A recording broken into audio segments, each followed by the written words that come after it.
Madame la présidente Valérie Rabault, vous avez la parole pour le groupe socialiste et apparenté.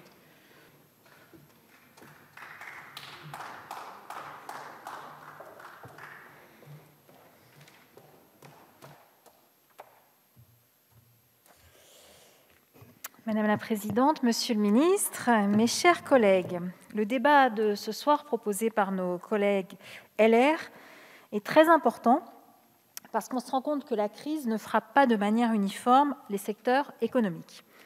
Certains sont frappés de plein fouet et sont à l'arrêt. D'autres commencent à rebondir et à rebondir parfois plus vite que précédemment.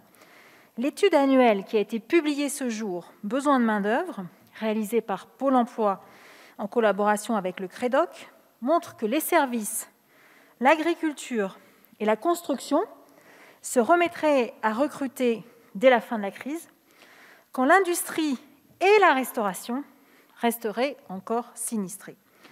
À cela s'ajoute un effet taille des entreprises, puisque les plus petites embaucheraient proportionnellement plus que les plus grandes. Alors les macroéconomistes, après avoir évoqué le V, le racine carré pour la reprise, évoquent maintenant le K, c'est-à-dire des secteurs qui repartent et d'autres qui continuent de chuter.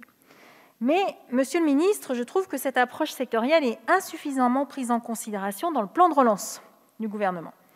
Si les règles de l'Union européenne ne permettent pas de privilégier un secteur par rapport à un autre, au regard des aides d'État, elles permettent seulement de privilégier des entreprises selon leur taille, rien n'empêche en revanche le gouvernement de construire un plan de relance qui privilégie certains secteurs.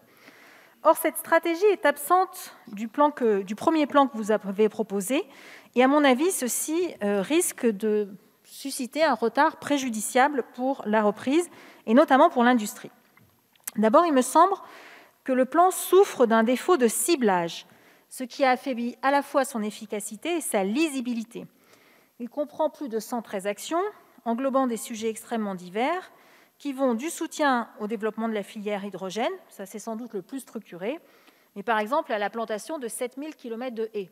Bon, les haies, c'est très bien, mais je doute de leur effet d'entraînement. Le plan manque d'actions réalisées de A à Z. L'exemple des bornes de recharge électrique est à ce titre très éloquent, puisque pour 2021, vous avez prévu un accompagnement, c'est-à-dire que vous ne financez pas en totalité, c'est un accompagnement de 205 millions d'euros pour financer des bornes de recharge électrique, quand l'Allemagne met 3 milliards, c'est-à-dire 15 fois plus, pour financer 1 million de bornes de recharge électrique, et qu'elle le fait en concertation avec les constructeurs automobiles. Et enfin, il me semble que le plan n'affiche pas suffisamment d'actions en lien avec la souveraineté industrielle de la France et de l'Europe, contrairement au plan décliné aux États-Unis, par exemple. Enfin, le plan manque d'un effet d'entraînement. À mon sens, la relance doit être conçue comme la capacité de l'État à créer un effet d'entraînement pour toute l'économie et les acteurs du secteur privé. Alors, j'ai fait un petit pointage des 23 milliards d'euros du crédit du plan de relance, j'enlève ce qui vient de la Caisse des dépôts, pour 2021, dans Corus. Et sur ce pointage, je trouve qu'il y a 10 milliards sur les 23 qui financent des actions susceptibles de concourir à cet effet d'entraînement. Alors pour moi, au-delà des montants même, il y a impératif de définir les infrastructures industrielles qui conditionnent le maintien de notre industrie en France. Je prends un exemple. Il n'y a rien, par exemple, dans le plan de relance pour financer des puits de carbone. Et on voit que Rotterdam, le port, le fait, que le Texas, qui a beaucoup de raffineries, se met à le faire, en disant si on capte le carbone, on peut continuer à avoir de l'industrie. Ces normes, on sait qu'elles vont être, et c'est bien normal, qu'elles vont être de plus en plus exigeantes en matière d'écologie, mais donc il faut s'y préparer, c'est-à-dire organiser, notamment pour les ports français. Je prends cet exemple, mais il y en aurait bien d'autres. Alors les médias bien informés semblent indiquer que le gouvernement réfléchirait à un second plan. Le haut-commissaire évoque des montants, mais ne mentionne jamais les objectifs, ou encore moins ce qu'il espère de ces plans en termes de résultats. Je pense que c'est une erreur, et je pense que cela signifie qu'il ne sait pas trop où il va. Enfin, au-delà des objectifs et des montants, il y a une exigence territoriale. Pour l'instant, l'allocation de votre plan répond à une règle « premier arrivé, premier servi ». Si on regarde le tableau de bord du ministère de l'économie, des finances et de la relance, qui pour le coup est très instructif, on constate de fortes disparités qui ne s'expliquent pas que par la taille des départements. Je prends un exemple, par exemple le nombre de projets industriels soutenus.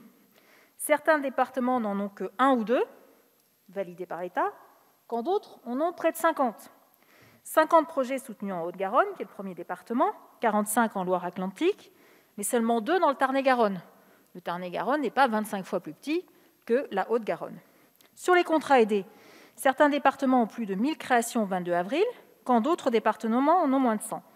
Donc, ces disparités vont contribuer à accentuer la compétition entre territoires, et je suis de celles et ceux qui pensent qu'il serait plus judicieux d'organiser les choses, c'est-à-dire d'avoir des filières identifiées par territoire qui permettent à tous les territoires d'avancer selon leurs atouts. Je vous remercie. Députée, Madame la Présidente.